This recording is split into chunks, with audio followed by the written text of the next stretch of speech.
Bismillahirrahmanirrahim.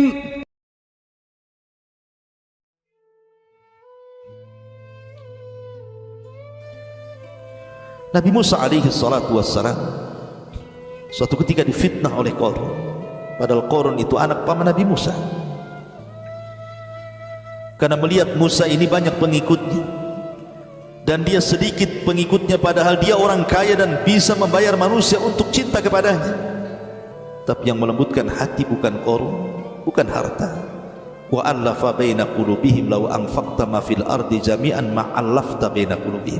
Kalaupun kau infakkan hartamu semuanya untuk melembutkan hati manusia agar cenderung kepadamu, tidak mungkin terjadi. Allah yang melembutkan hati manusia. Maka Qarun membuat fitnah, menyewa seorang wanita pelacur, kemudian mengatakan, engkau kubayar dengan emas yang banyak asal kehamilanmu kau tuduhkan kepada Musa. Bilang Musa yang telah menghamili. Sepakat? Sepakat, kata wanita ini. Dikumpulkan Bani Israel. Maka Qarun yang dulunya ahli ibadah, yang memiliki suara yang sangat indah ketika membaca Taurat, bahkan manusia mencintai qiraahnya, menjadi kufur gara-gara harta. Kalla innal insana la yatgha an ra'ahu istaghna. Sekali-kali manusia itu mudah melampaui batas apabila dibentangkan kekayaan kepadanya. Lihat Qarun. Dikumpulkan semua Bani Israel, kemudian dia berceramah di hadapan Bani Israel. Kalian semua mungkin tahu siapa Musa, mungkin di mata kalian dia orang saleh, tapi di mataku dia orang bejat dan jahat. Buktinya wanita ini dihamili oleh Musa. Akhirnya kemudian Qarun merintahkan, bersaksilah kau wahai wanita. Tapi Allah lembutkan hati wanita ini. Dia pandang wajah Nabi Musa alaihi salatu wassalam yang penuh dengan cahaya, penuh dengan haibah, memiliki sebuah karismatik yang luar biasa, melulantakkan hati wanita itu. Dan sekali-kali dia memandang Qarun yang penuh dengan kegelapan, kebencian, kedengkian dan hasad. Tiba-tiba wanita ini mengatakan, sesungguhnya aku diperintah Qarun untuk mengucapkan ini dan itu dengan imbalan emas yang sangat banyak. Wa ghadiba Musa. Musa marahlah. Sudah tahu ini rekayasa Qarun. Maka Musa berdoa kepada Allah Subhanahu wa taala. Apa yang terjadi? Allah katakan kepada Musa, "Ya Musa, qad amartul arda an tuti'uk. Qad amartul arda an tuti'uk. An tuti'aka." Aku sudah perintahkan bumi untuk taat kepadamu. Murha, silahkan kau perintahkan. Kau mau apa dengan bumi? Kau buat bumi hancur, ku hancurkan. Kau buat bumi gempa, ku gempakan. Kau buat bumi apa saja terserah.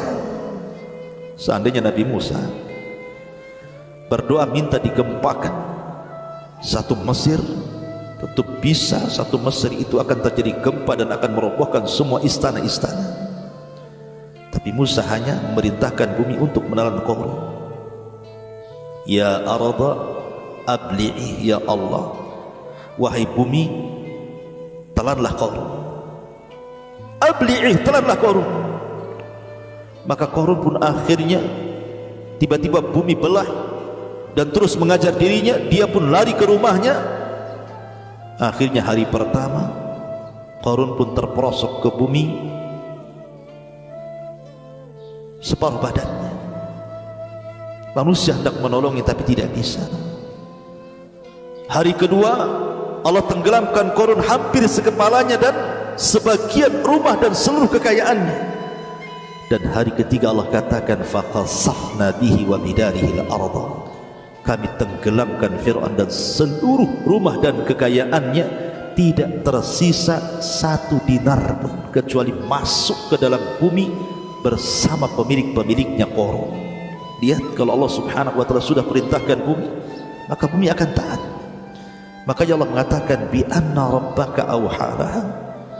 Gempa itu karena perintah Allah dan bumi tidak mungkin menolaknya. Yauma idzi yasdurun nas ashtatan liyuraw a'malahum.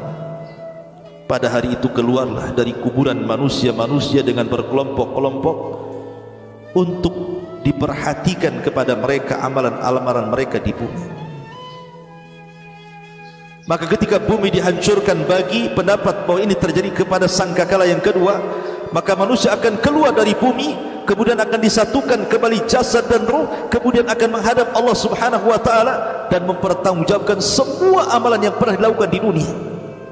Ingat bahwa di dunia amalan kita ini disembunyikan, dan kita tidak tahu amalan yang mana yang diterima Allah Azza wa Jalla. Apakah Anda tahu?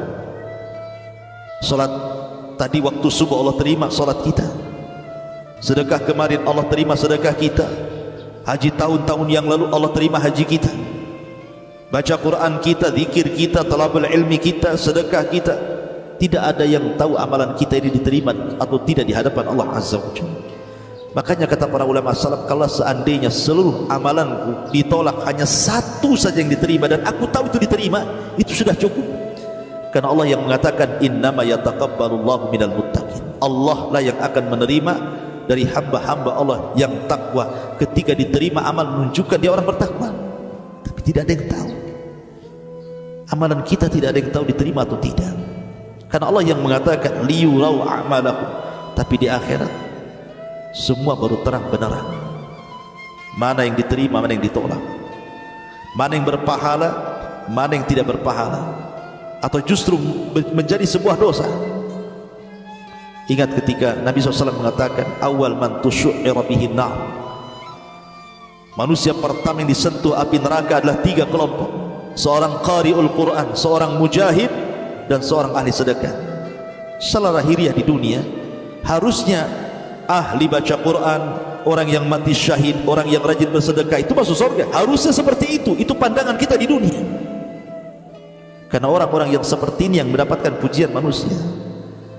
Tapi di akhirat Allah lah yang mengetahui, Allamul Ghuyub. Dialah zat yang mengetahui kegaiban-kegaiban. Allah yang mengetahui ma fi sudurikum, dalam dada-dada kalian. Maka ketika amalan ditampakkan, kemudian disuruh melihatnya dan disuruh mengakuinya, apakah betul engkau seorang ahli baca Quran, engkau mati syahid, engkau ahli sedekah? Ya, kata mereka, saya dulu baca Quran, saya dulu berjihad sampai mati syahid, saya dulu bersedekah dan semua tempat sudah ku sedekahkan, dan itu semua karenamu ya Rabb. Lihat jawaban Allah, kadzabta, dusta kamu membaca Quran supaya orang menganggap dirimu qari, kamu berjihad kemudian mati syahid supaya manusia menganggap engkau pahlawan, kamu yang bersedekah supaya manusia menganggap engkau itu dermawan. Maka Allah perintahkan malaikat, masukkan semua ke dalam jahannam. Na'udzubillah. Ma'asyiral muslimin yang dimuliakan Allah Subhanahu wa taala. Oleh karena itulah maka ikhlaskan niat. Ikutilah contoh terbaik Rasul sallallahu alaihi wasallam. Karena ingat, sekecil apapun kebaikan ada pahalanya, sebagaimana sekecil apapun keburukan ada dosanya. Faman ya'mal mithqala dzarratin khairan yara wa man ya'mal mithqala dzarratin syarran yara. Maka barang siapa mengerjakan seberat zarah dari kebaikan, tetap Allah akan melihatnya. Wa ma tuqaddimu min anfusikum min khairin ya'lamu Allah. Apapun yang kau hadapkan kepada Allah dari kebaikan, Allah tahu. Maka jangan remehkan sekecil apapun kebaikan, apalagi sampai menghina orang.